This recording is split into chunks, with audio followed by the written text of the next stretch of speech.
पावन अवसर पे सभी नन्हे मुन्ने छोटे बच्चों को, अपनी कन्याओं को बहुत बहुत बधाई और शुभकामना देती हूँ।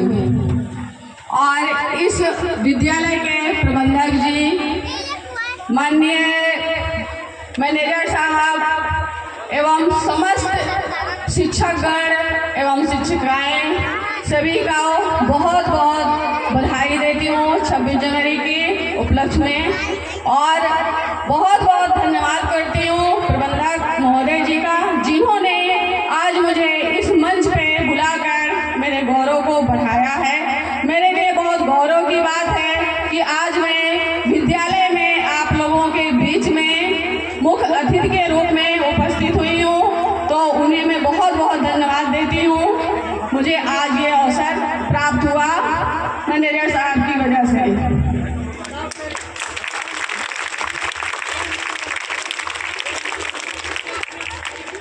26 जनवरी 1950 में हमारे संविधान का शुभारंभ हुआ है और हमारा संविधान लागू हुआ है।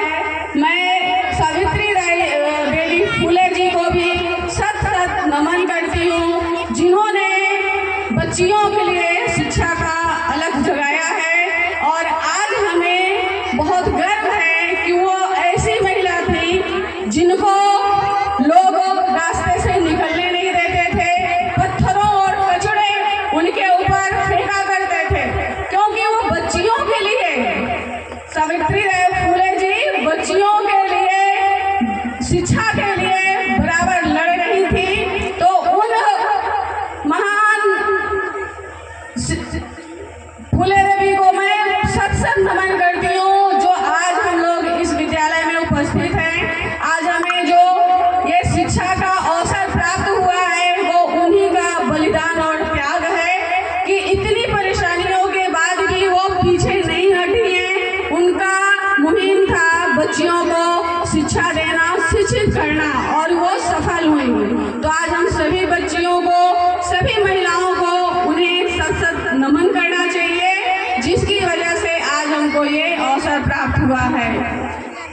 और डॉक्टर भीमराव अंबेडकर जी बाबा साहब को भी सत सत नमन करती हूँ, जिन्होंने संविधान बना करके आज हमें इस ऊंचाई पे पहुँचाया है। महिलाओं को, पुरुषों को जो आरक्षण मिला हुआ है, ये बाबा साहब की देन है। और आज हम लोग जो स्वतंत्र हैं, अपने अधिकारों को जान रहे हैं, शिक्षा के क्षेत्र में आगे बढ़ रहे हैं, वो बाबा साहब की देन है। नहीं, हम बैकवर्ड लोग, हमें ये अधिकार नहीं था कि हम लोग शिक्षा में पढ़ें, आगे बढ़ें, शिक्षित हों। ये सब समाजवादियों का था और हम लोगों को इससे वंचित किया गया था।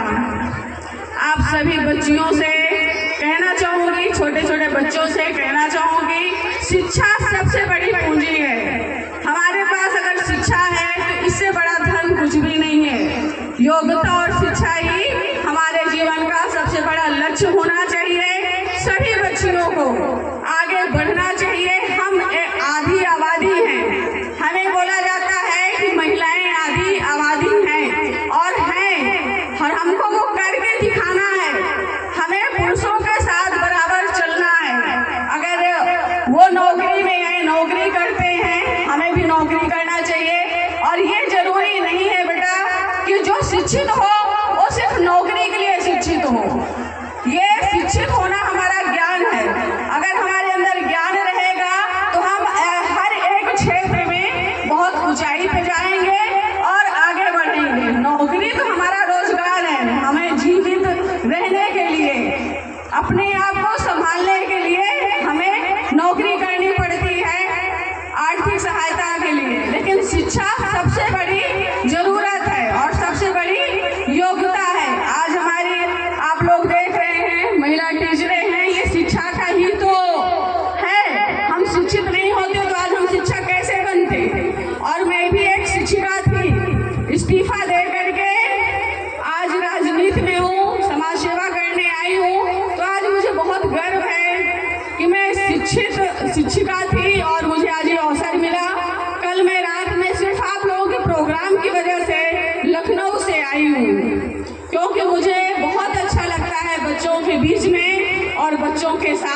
रहना। और ये आज हमारा राष्ट्रीय पर्व था जिसमें हमें पहुंचना है। आप सबको, सब लोग आए, इस तरह की ठंडी में जो बच्चे आए हैं, आप लोग समझ रहे हैं कि हमारे लिए शिक्षा क्या है।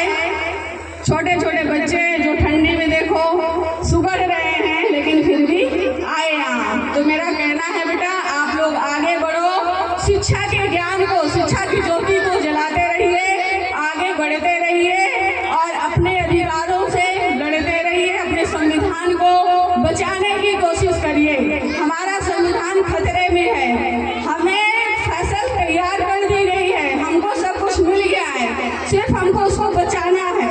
आप लोग शिक्षित होंगे, अपने अधिकारों को समझेंगे तो संविधान को बचाएंगे। संविधान है, इसी वजह से आज हम यहाँ पे हैं। तो हमारा सबका कर्तव्य है, सभी का कर्तव्य है कि हम अपने संविधान को बचाएं और आगे बढ़ें, अपने ज्ञान की ज्योति को बनाए रहें। इसी पे मैं अपनी वाणी को विराम देती हूँ और पुनः प्रबंधक जी को